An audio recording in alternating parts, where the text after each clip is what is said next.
Welcome to Tradespoon. My name is Vlad Karpel. I'm CEO and founder of Tradespoon and Yellow Tunnel. And today we're going to have a strategy roundtable discussion where we talk about current market conditions, Yellow Tunnel or Tradespoon subscription, or any questions you might have about how to take advantage of current market volatility and how to maximize your subscription.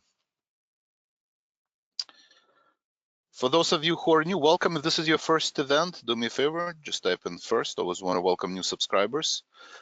This is my brief bio as Executive Vice President, Head of Technology at Options Express from its inception through 2007. Options Express was an online broker-dealer acquired by Charles Schwab. At some point, the company was worth over $2 billion. So I want to take this opportunity to say thank you to all the subscribers. Because of you, I'm able to do what I enjoy professionally. Started Tradespoon in 2012, started Yellow Tunnel a year ago. I've been managing and trading my own money over 15 years, mentoring and teaching subscribers how to trade stock and options. And finally, I have a master's degree in computer science, specializing in technology and statistics. Disclosures.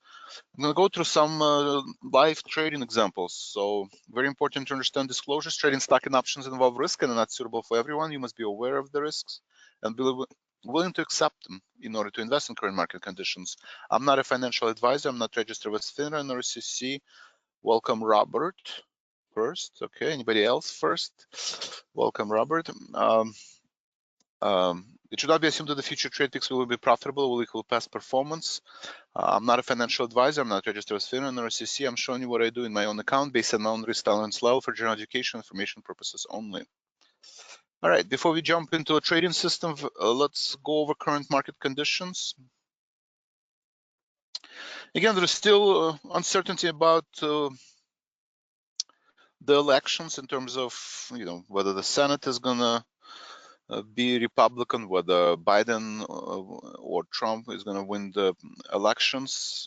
But at least as of right now, market is trading with the assumption that, that Senate, at least the Senate will stay Republican. And it looks like based on the past few days, market accepts both Joe Biden or Trump as a president. So even though this race for the Senate is close, but I guess at least right now probability that Democrats were only able, I think, to flip one seat where they need at least two more, if not three, to flip, and probability of that is still small. So market rallied from that news in the past 3 days. You can clearly see this is a pivot point for, if you look into end of the year, if you look into the end of Q1 of next year, 319 market kind of trading in this clear wedge, right? Kind of a symmetrical wedge if you connect these lines, and let me see.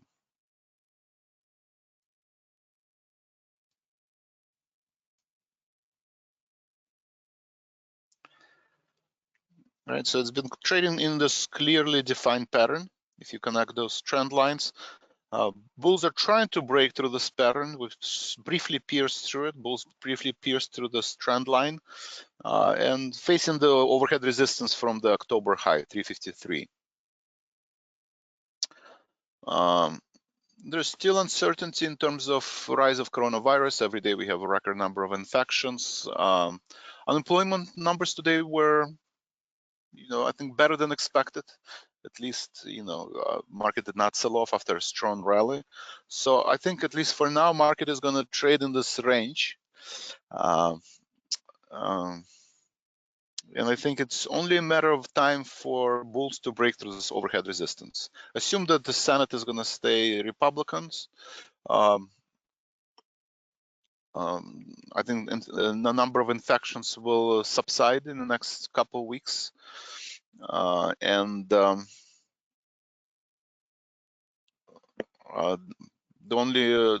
still the House race.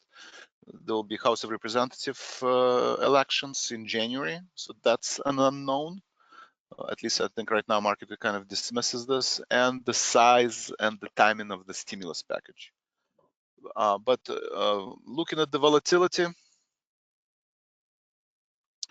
every day, volatility collapse back from 42 back to 26, 22. That's been the lows since August.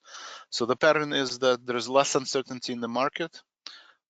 Treasury prices rallied with the idea that most likely stimulus package will not be $2.2 trillion and will be something significantly lower.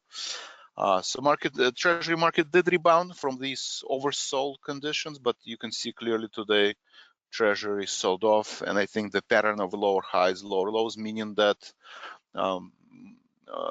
market participants are not moving money from equity into bond market, and lower bond prices, higher yield is positive for the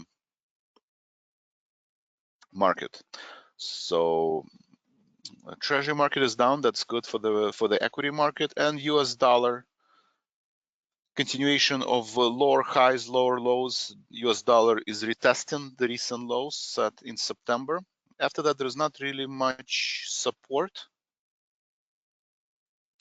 So I think I would keep an eye on the dollar. I think that will set the tone when the market will at least attempt to retest 52-week high. We're getting very close. There's not much support below 91. If we break to the 91, the next level of US dollar would be 88. So another 3% to the downside. That will benefit the industrial market. It will benefit commodities. It will benefit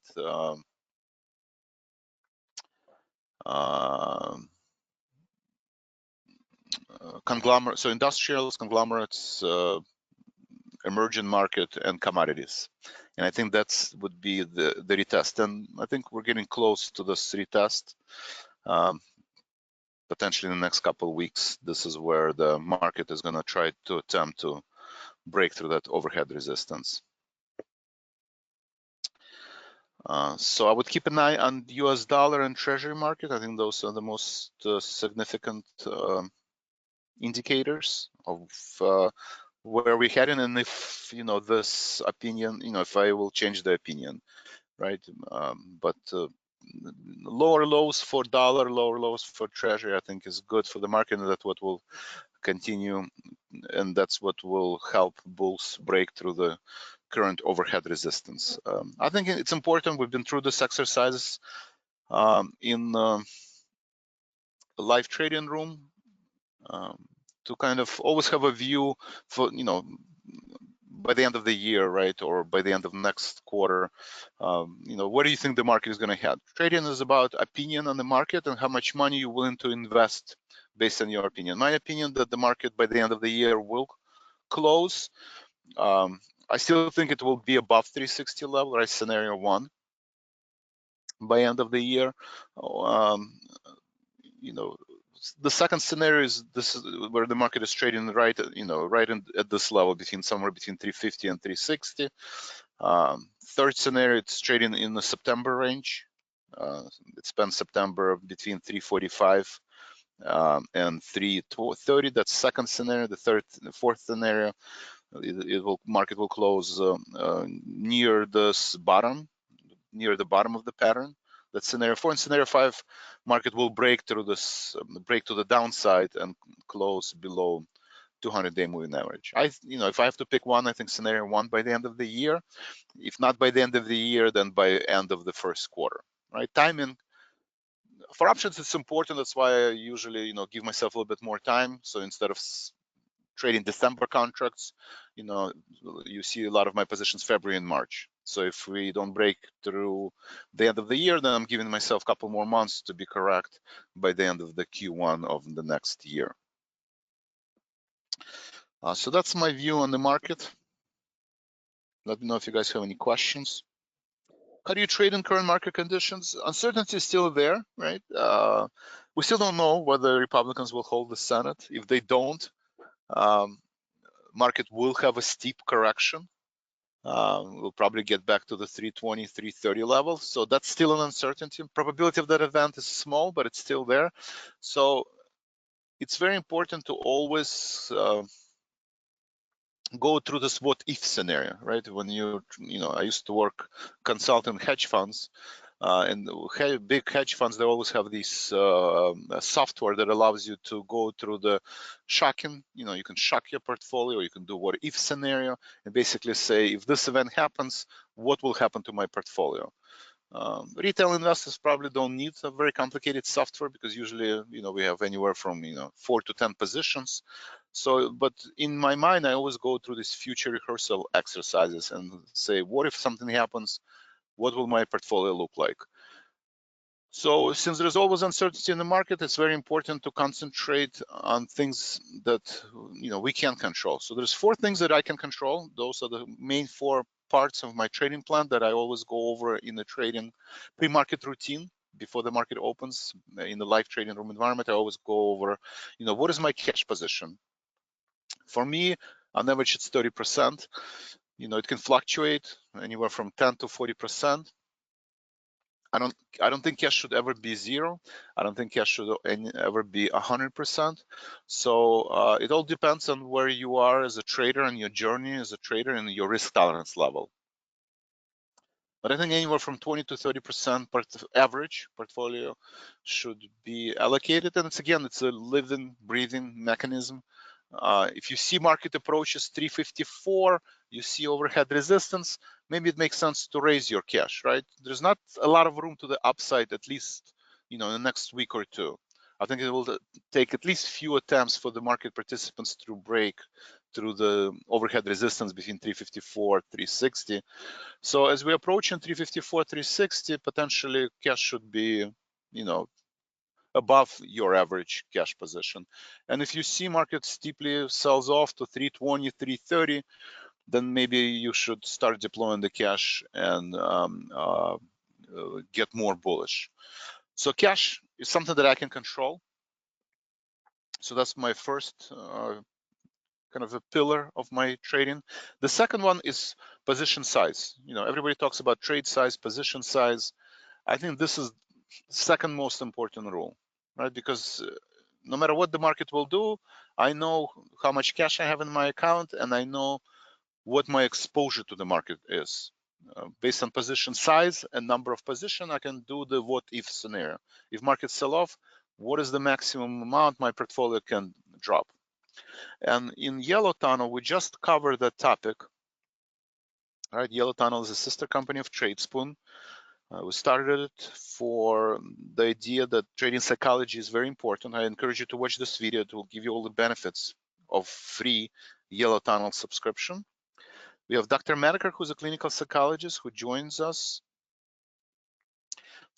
He contributes to the blog, to the webinar. So here, Dr. Medekar talked about ending the boom and bust cycle and sustaining high performance. Right, I think that's the goal of trading is a journey, right? Dr. Medekar talks about that trading is a journey. You go through this evolution of trading. How you trade when you start and you're 20 years old, it's going to be different how you trade when you're 40 years old, and the portfolio is different. So there is definitely a journey. There's definitely change in mindset of any individual trader. We go through this evolution, and from my perspective, I do agree. This is probably the #1 goal that any trader will have.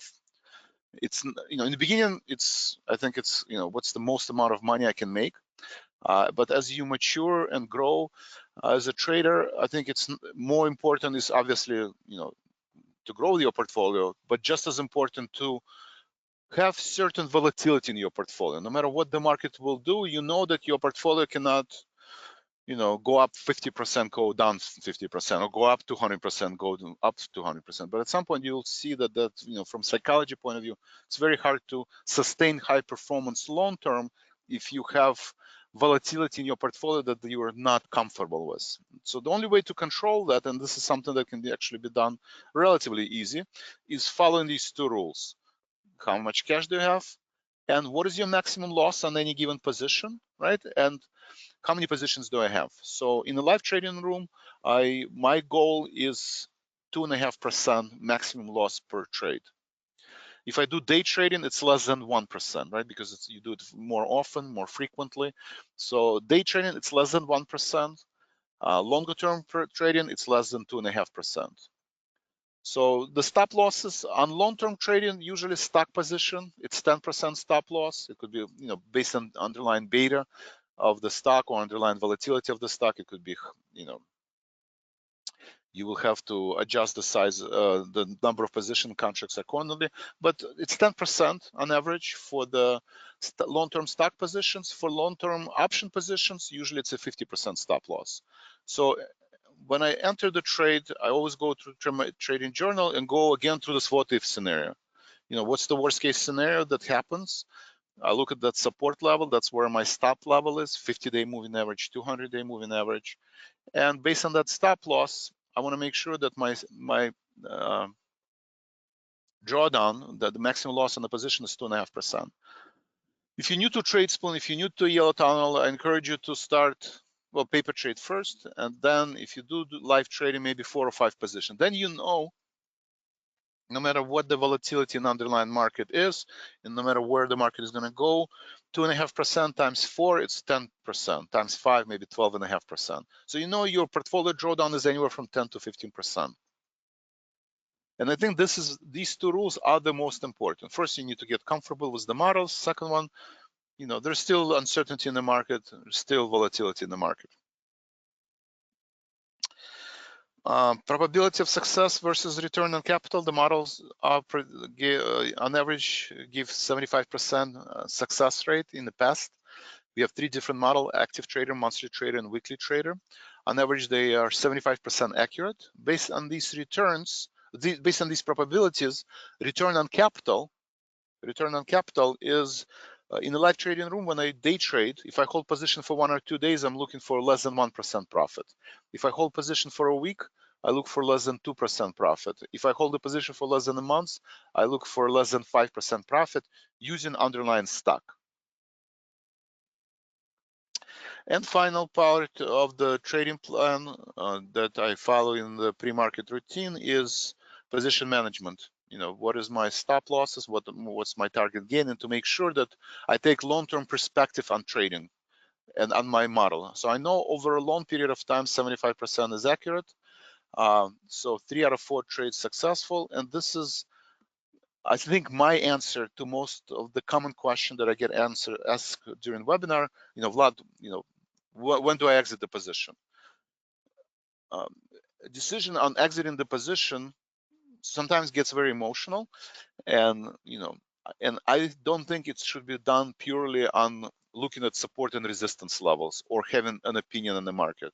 It should be done based on how much cash do you have, what is your portfolio drawdown, what was your target gain and stop loss, and are you sticking to your rule to that portfolio drawdown to make sure that your portfolio drawdown never goes down by whatever the number you decided. Let's say it's 10 to 15%. So if your maximum loss per position is 2.5% and you reach the maximum loss 2.5%, then you exit out the position, no matter what the opinion you have on the market.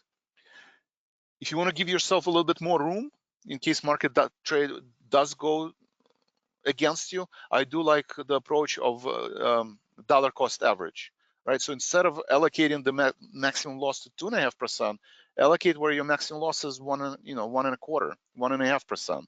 So if position goes against you 1.5%, but you still believe in your opinion based on technical and fundamental analysis that the stock will eventually go in your direction, this is where you can do dollar cost average and maybe enter the second half of the position.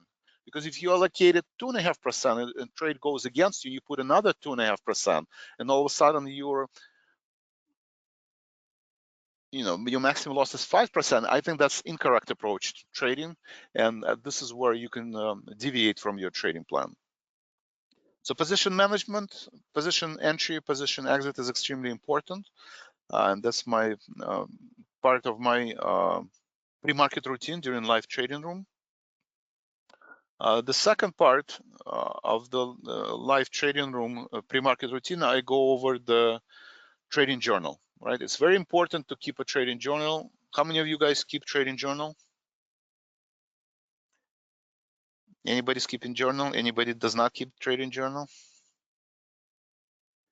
All right, we have 2 yeses, great. 3, all right, anybody else? Okay, good, all right. Well, if you guys been with me for, okay, so most people do, great. If you've been with me for a while, you know that this is, I think, Incredible tool, free of charge, right? This is something between you and you, right? Between you and I mean, sorry, between you and yourself. This is opportunity to be, first of all, I think emotional intelligence is extremely important for trading. This is one of the reasons I started Yellow Tunnel. Very important to be emotional intelligence is very important. It's very important to be self-aware, right? Always take that second before you make a move, before you make a trade. Always ask yourself, why am I getting into this trade? Am I getting into this trade because I see that S&P is facing overhead resistance, or am I getting into this trade because I have fear of missing out, that the market is going to continue to go higher and I'm going to lose and I'm going to be behind, right? So it's very important to be honest with yourself and document underlying reason why you get into this trade. Is this a trade setup? Your favorite trade setup? You see head and shoulders, you see RSI, you see unusual options activity, or is it because you have fear of missing out, or you have a fear of that we are entering prolonged recession? So trading journal, I would document. You see, we always go through the labeling exercise. I would document with one word how you feel. Is this fear is your predominant emotion at that moment, or is it, did you get enough sleep? Are you tired, or are you excited? Are you confident? So whatever that word is, you would document in your trading journal, and you would document, what do you see in the market? As long as there is balance of powers, market rallied, right? So you document that decision today, the outcome of the elections, because in 4 years, guess what? We're going to have another elections, and you will probably, at least I will probably not remember, what worked and what did not work during these elections, what worked and what did not work 4 years ago. So every time market reaches 50-day moving average, 200-day moving average on S&P, it's very important to document what worked and what did not work. So you can always go back and read your notes, because, at least for me, my memory is getting worse every year. So it's important for me to read my notes and what did I think, and what type of trades did I do? Debit spreads, did I do credit spreads, did I do out of the money, did I do at the money, did I do calendar spreads? Did I do cover calls? What worked during the elections? What worked, back in February when, coronavirus started, and what did not, right? And the idea is, you want to go and, learn on your own. I mean, ideally, you want to learn on other people's mistakes. If not, then you can learn on your own mistakes by reading the journal and not repeating the same mistakes over and over again. One situation you want to avoid is not learning, right? If you don't learn, then it's going to be very hard to sustain this high performance over a long term, because you're repeating the same mistakes, and it's hard for you to remember what was your thought process. So be as diligent as possible, document your thoughts in the trading journal. What type of setup you do, what model are you using, what's the probability of success, what is return on capital, what are the news, how does the market react on FOMC news on interest rate? How does the market react to the news, to the monthly unemployment numbers, monthly retail numbers, weekly oil inventory numbers? You will see the pattern, and and you have to be a student of science, right? You have to make observations, and you have to record them, and you have to learn on these patterns. So that's the trading journal and a trading plan. What are some of the tools that we offer at Tradespoon? Talked about Yellow Tunnel, trading psychologist site. At Tradespoon, we have different membership. We just actually started PICPIN membership. So you can have membership just consistent of our daily or weekly signal. So we have active trader, weekly trader, and monthly trader. We call it PICS membership. It also can be bought on its own. But the idea is that we have 3 different models optimized for different time intervals, right? That's the most common question. Vlad, what's the difference between active monthly trader and weekly trader? Well, just like the name implies, monthly trader model makes prediction for 1 or 2 months. Weekly trader model makes prediction for 1 or 2 weeks. If you hold in a position beyond what the model time frame that the model analyzed, well, then you're holding that position based on your own. Originally, you would enter based on our models, but if you're holding it beyond, it's because of your own opinion on the market because you want to hold this position longer. But the model makes prediction for a certain time frame. And this is a very common question, and I think it has to do probably, maybe you're new to Tradespoon or new to trading, but you have to realize, at some point you will realize, if you haven't realized it as of right now, that trading, you have to have an opinion on direction of the market. You kind of have to at least have an opinion on the magnitude of the market, magnitude of the move. And the third attribute is it's a three-dimensional vector, right? Going back to physics and math, it's a three-dimensional vector. Where the market is going to go depends not only on direction and magnitude, but also on the time. So when you personally analyze doing the day trading, let's say you're holding position for a week, you're holding position for a month, it's important for you to look at the daily chart, right? Each candlestick here is 1 day, right? And you look and you see spiders. Well, it looks like it's an uptrend, right? If I analyze 6 months worth of data, it looks like an uptrend. So I make a prediction on spiders that in the next month or two, it will continue to go higher. But if I do day trading, then maybe that's not so important. Maybe I look at 5-minute chart where each candlestick is 5 minutes, and you can see, well, right now it's kind of a pattern of lower highs, lower lows. So as a day trader, spiders, is overbought and it's in downtrend, right? And that's a very common question. Vlad, active trader says it's an uptrend. Weekly trader says it's a downtrend. Why are they not in agreement? Or we have stock forecast toolbox model that analyzes the spiders, and it basically says spiders is in strong uptrend, right? 3 days ago, before the election, it was in a strong downtrend. Now, 3 days later, after the rally, it's in strong uptrend. But if I look at the seasonal chart,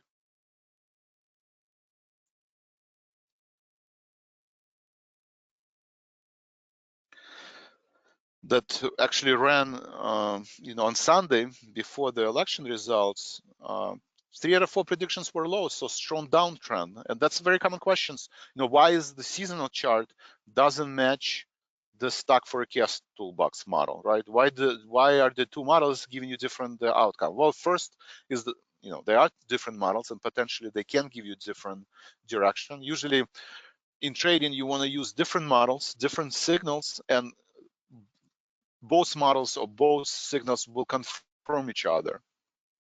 But more importantly, it's because they analyze the time frame. Seasonal chart analyzes the data since 1993 because it makes monthly prediction, but the stock forecast for 10 days makes maybe analyzing 200 data points, only 200 days, right? And the trend in 200 days and the day in the past 20 years could be completely different. So one will say uptrend, one will say downtrend. So that's very important distinction, and it's important when you're using this model and trying to decide, oh, Vlad, should I use active trader? Should I use weekly trader? My question is always, what kind of trader are you? Are you a day trader? Do you like to hold a position 1 or 2 weeks? Do you like to hold a position for 1 or 2 months? And if the answer, like, I don't know, well, then, this is where you should probably paper trade. You should have idea of, based on your own trading psychology, do you like to be, are you a day trader? Are you a long-term trader? Are you a swing trader? So that would be the first question I would always ask a new trader or a new subscriber. What is your time frame? How long do you hold the positions? So maybe that's a good time, just type in, what do you guys typically trade? How long? Tell me how many days on average you hold a position. And if you do day trading and long-term trading, if you're using monthly trader and active trader, you can say anywhere from 1 to 30 days, anywhere 1 to 360 days. So I will understand that you basically trade in different time frames. All right, so we have day traders. We have, some people do day trading, swing trading. Okay, some people long-term investors, makes sense. Yes, TJ Premium subscribers can see seasonal chart, correct. Premium subscribers do have access to seasonal chart. All right, so those are the three models. That's the main difference between them. They are set up similar. Active trader basically every day gives you 3 bullish and 3 bearish ideas, right? For today, Microsoft is in an uptrend, Costco is in an uptrend, United Healthcare Group, right? Technology is strong uptrend, healthcare is in strong uptrend, and consumer retail in strong uptrend. How do you trade using these signals? You look at support. 209 is a predicted low, and 223. I usually look at the futures data. If you don't see a big sell-off, today market, I think, reacting actually positively to the monthly unemployment numbers. I would have expected, a steeper correction. But if, pre-market futures are down 0.5% or more, potentially I would wait for predicted low. And predicted low for Microsoft comes from Stock Forecast Toolbox, right? Model sees the support is at 220, right? So that's where you would enter the position at 220.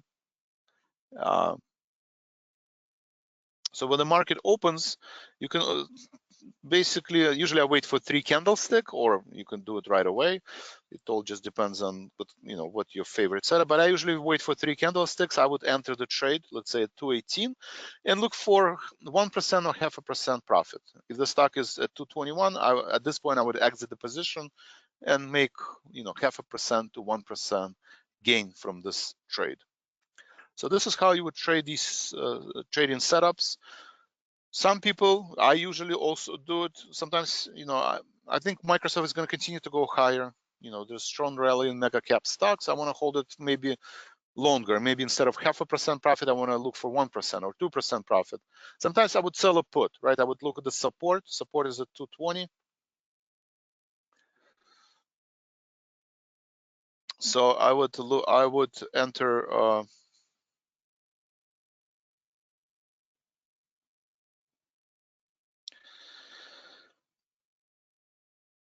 I would enter the position and maybe sell a put, right? I see support, looks like 218 is a strong support. Now maybe sell 218 put and collect 1% profit and hold the position for a couple of days, but sell a put spread, right? So this is my favorite setup. I usually either buy a stock or I sell put spread. If I'm doing day trading, I can buy, if you're not comfortable trading credit put spread, you can buy deep in the money call, right?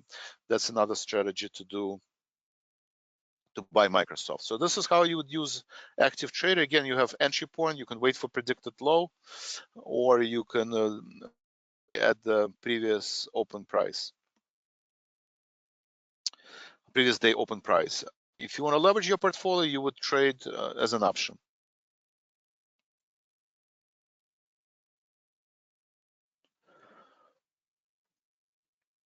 So previous close was 223. Instead of buying stock, 100 shares of $223 would be $22,000.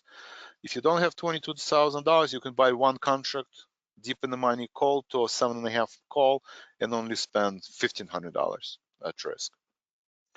So you have choice of options and stocks. You have a choice of different strategies: stock, option, credits, put spreads, deep in the money call, all of acceptable strategies.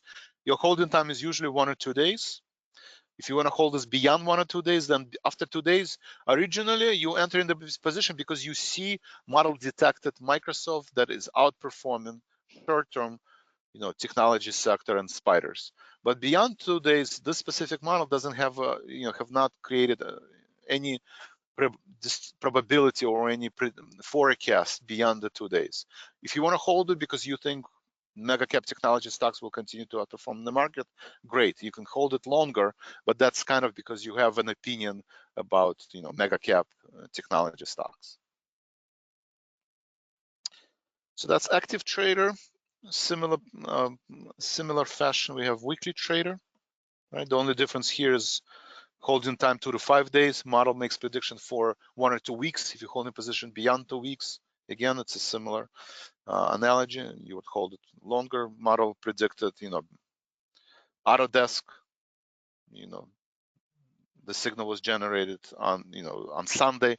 The idea that on Monday you would go in and you would, enter Autodesk position on Monday, or you wait for the predicted low. In both cases, that's also a common question. I mean, if you waited for 228, it never happened, right? 228 would never reach 228. starting November 2nd, right? Market rallied. So if you wait for predicted low, you would never enter it. If you entered it at Friday's close, the prior close, 235, well, elections, positive outcome, the stock is up 10%. So that would be how you would enter these trades. Weekly trader and same thing monthly trader. Both all have choices of stock option, and the main difference is this, the holding time. Monthly trader. In terms of live portfolio, if you want something beyond signals, right? Because I don't trade all of these signals. In the live trading room, I trade some of these signals. If you want to know which of active trader, monthly trader, weekly trader do I actually trade, when do I exactly enter them, when do I exactly exit the position, kind of eliminate that, decision-making process. We do have elite subscription. So elite subscription gives you access to all the features on the Tradespoon site. The two main, you have morning bell, so you can see how I trade during open, scatter I trades during open session and closing session. So you have access to morning bell and closing bell, but market is volatile. Sometimes I trade outside of these sessions. Then you have access to trader log, and trader log, I don't think I've traded anything today. Let's see. DHR, right? So you would see I traded DHR. I entered DHR. This was active trader yesterday. Right, I entered the stock at 243. I exit at 245. I capture $2, slightly less than 1% gain. Right, holding position 1 or 2 days. This is kind of a classic example how you would trade the active trader signal. But I exited this position only today at 8:08, 9:08 in the morning, right, Central Time. So then, if you want to know that, the only way to know that is, you would go to a trader log. You also get an SMS message. If you sign up, then you would get an SMS message. It's synchronized with my broker-dealer account, brokerage account, real time. So as soon as I get filled, opening, closing, adjusting the position, you get an SMS message and text. That's one of the most requested features. If I have to guess, that traders requesting that. So you get this with elite subscription. So this is a way to kind of know every time I trade outside of market session, during market session, market sells off, let's say before the market opens, sometimes I would adjust position, right? The unemployment numbers came out, elections results come out. I look at the futures data, and sometimes I would have to adjust my position, right? This is a real account. I'm trading real money, my own money. I do adjust in the morning before market opens. So sometimes the only way for you to know this is actually have access to real-time access to my trading decisions. So that's elite subscription. We also have, so elite subscription, basically I trade weekly trader, active trader, monthly trader. I also trade earnings, right? Like Peloton, right? Peloton was the earnings. That's another strategy I quite often utilize. Actually, we're working on a new service that will give you, again, these signals for earnings. Sold Peloton for 35 cents. Again, holding position for 1 day. In this example, 35, a little bit less than 0.5% profit by holding position overnight because I had to hedge. So this is what I trade in a live trading room environment. We also have two other portfolios. One is robo-investor, right? A lot of people say, Vlad, I don't have time to day trade. I don't have time to, watch every day, or this is not something that I prefer to do, or I just want to have stock trades long term. We do have robo-investor portfolio. Robo-investor portfolio was built with the idea of a long-term investor, right? Kind of a 401 type, rebalancing your portfolio, once a month, once a quarter. This is a newsletter that gets published twice a month and provides 4 trade ideas a month. So every month you get 4 trade ideas. They are all stocks. The good part about robo-investor that unlike, options where you have to be correct not only on direction, timing, and magnitude of the, for option trader, you have to be correct on all 3. right? Timing, maybe direction not so important, but you do have to be correct on timing and kind of a range where the stock is going to trade for options trade. Timing could be very difficult to predict. One would argue it's almost impossible to predict, exact timing what the market will do tomorrow, right? A lot of it is opinion. It's hard to predict. For day trading, where there are no news, for day trading you can predict what the market will do in the next 30 minutes, right? You have support, resistance, but to predict what's going to happen on Monday with any type of certainty is very hard, right? Market on Monday can open higher because Republicans took over the Senate, or the market will sell off because Republicans lost the Senate, right? Nobody knows exactly what's going to happen over the weekend, so you want to give yourself more time. Maybe you're bullish on the market, but maybe it's not Monday, maybe it's next Friday, or maybe it's end of the month or end of the year. Irrelevant. If you trade in stocks, you don't have to be You don't have to be exactly right on the timing, right? You could be off by a month, you could be off by a quarter, right? But as long as you correct that the aspires at some point this year or early next year will break to the 52-week high, as long as you have that opinion, timing becomes less important, direction becomes more important. So robo investor, you have stock. Sometimes I hold position because I'm right 20 days and gold rallied and I entered the gold position, a few weeks ago. Or sometimes I'm wrong, and I bought utilities and only now utilities are coming back. So timing becomes less important. I have a portfolio of anywhere from up to 20 positions, right? Up to 20 positions. And I look for 10%, price fluctuation in the underlying stock. Some positions, gain is 20%, loss is 20%, but on average, I seek 10% target gain stop loss. And, sometimes I hold position for 20 days, sometimes I hold position for a year, right? VXX, sometimes volatility doesn't jump and you have to wait a year. But I held VXX, when in February, March sold off, then I closed it and I held that position for a year, which is okay, because it's an ETF and there's very low probability that that ETF will go out of business. So that's the robo investor portfolio. Key features: up to 20 stocks, rebalancing once a month. You get 4 new trade ideas a month. A lot of dividend paying stocks, trying to stay diversified, and that's the purpose of robo investor portfolio. The next one is the premium portfolio.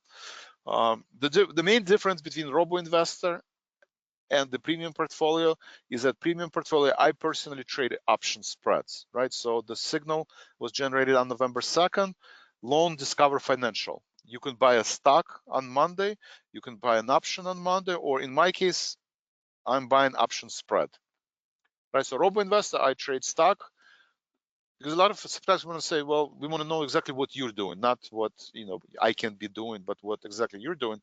So that's the main difference. It's an option spread. There is certain time involved. I have to be correct that by January there'll be a rally, and the rally will continue. Because if, let's say, Democrats will take over the Senate and market sells off next week, well, this trade is going to go against me, and by January, most likely, this trade will be losing. So I have to be correct by timing, but I have leverage, right? Here on option spreads, if I hold position till January, my stop loss is 50%, my target gain is anywhere 20 to 40% with a 75% track record. So I'm using option spreads. It's leveraged. This is a perfect setup for portfolio where you have a smaller portfolio size. You want to leverage your portfolio, or you want to learn how to trade options. So that's the third live portfolio that you can follow. Again, you get emails, you get SMS message, you get a video explaining my view on the market, support resistance level. Why do I think that credit card processing, why does the consumer discretionary will continue to outperform the market by January? And also along with step-by-step process of how I would enter this trade. All right, let me know if you guys have any questions. And there are tools membership. We went over stock forecast toolbox, how to use stock forecast toolbox. I love to use stock forecast toolbox because it helps me make decision. If I buy Microsoft at 220, I think, this is a fair price. If I buy Microsoft at 223, I'm overpaying. So when I decide to enter right now, I think it's a fair price. If you're thinking about entering Microsoft because you see strong uptrend for the next 10 days, and your view is 1 to 2 weeks, and you think Microsoft gonna continue to go higher, then the 220 is the fair market value. 223, you're probably a little bit late. You're gonna overpay at least by 1%. And the trend is positive.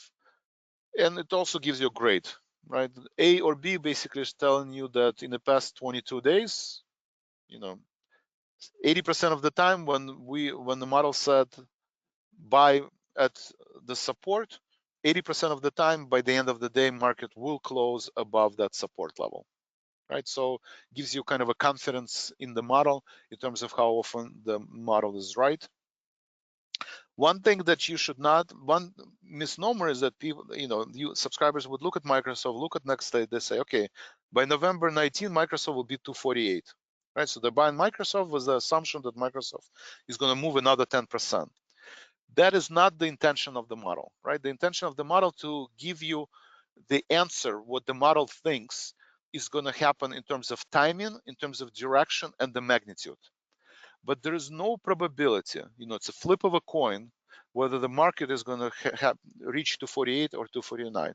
You can look at the options data, you can look at the implied volatility, you can see November 19 expiration, and maybe there is 30% chance, I would think maybe there is 20% chance that it will reach 248, but that's it. That's all it means, that maybe it will be 20 to 30% chance it will reach 248, let's say, I don't know what will have to happen for market to reach to 248, but if the trend continues, right, if the next week or in the next 2 weeks we're going to move just as much as we move in the past week, it is possible that Microsoft is going to be at 248, but that's not what the model is trying to tell you. The only thing that you can rely on the model, you can say, ideally you want to buy at 220 and sell at 223 if you're doing day trading. If you're holding position for the next 20 days, you buy at 220. There is a strong uptrend in Microsoft. But in terms of exiting, you should not wait till 240 and then open up a support ticket and say, hey, Vlad, it's November 19. Why is Microsoft is not at 240, 48? Usually I would answer, you can enter the position based on what the model tells you, but you should exit your position going back to your trading plan. You need to be consistent. You have to build long-term confidence in yourself and the trader. You have to avoid volatility in your portfolio. The only way to achieve it is to be consistent, to be disciplined. If you're doing day trading, maybe you look for 1% target gain. If you reach that, then you exit. If you're a short-term trader and you hold a position for less than a week, maybe you look for less than 2% profit. If Microsoft moved 2% and you were able to capture 2%, then you would exit your position. If you hold a position for a month and you're looking for 5% profit and Microsoft move 5%, then you exit. But you should not make that decision based that the model predicted 248 and you're waiting for 248. I think that's what will create this boom and bust in your portfolio, and you want to avoid that. So that's stock forecast toolbox. We went over seasonal chart. Right, I love using seasonal chart for long-term trading. If you enter Microsoft and it's been 2 weeks, but you reach your target gain and you're like, well, I really like Microsoft, I want to keep it longer. Then I would look at the seasonal chart. Seasonal chart shows you 4 and 4 predictions are lower. Granted, keep in mind it ran on Sunday. There was a huge move in the past week. Model will run this weekend. It will adjust itself. I assume it's going to change its opinion potentially. Or at this point, Microsoft is overbought, right? You can always go back to stock forecast toolbox. And I like to do this, this is a different model, right? You can run Microsoft and run it for,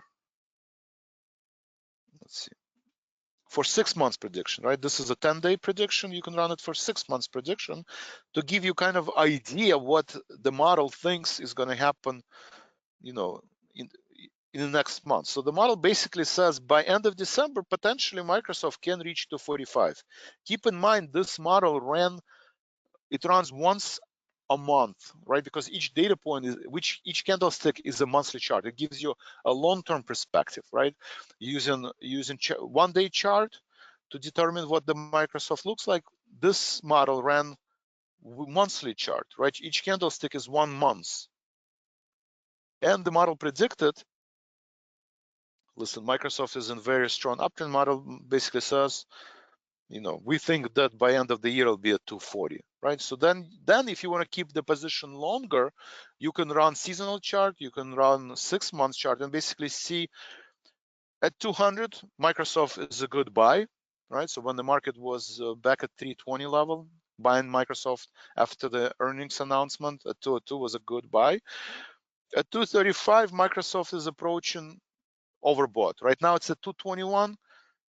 I mean, it's in the middle of the range. There's still more room to go to the upside. So if you want to hold that, if you enter position Microsoft because of the active trader, but you really like Microsoft, you want to hold it, till January, I think Microsoft has a model sees that there's potential another, 10% move to the upside in the next month or two. So those are the tools and the models that Tradespoon offers, right? And again, if you're forex trader, if you're futures trader, if Bitcoin is all-time high, what is the model sees about Bitcoin? Alternative harvest, Bitcoin is in 3-year high. That's we have tools for you to make these predictions, no matter what type of asset classes you guys are trading. Let me know if you guys have any other questions. Any other questions? That's all I wanted to cover today. Again, very important. Emotional intelligence is important. It will reflect your performance results. Weekend is coming up.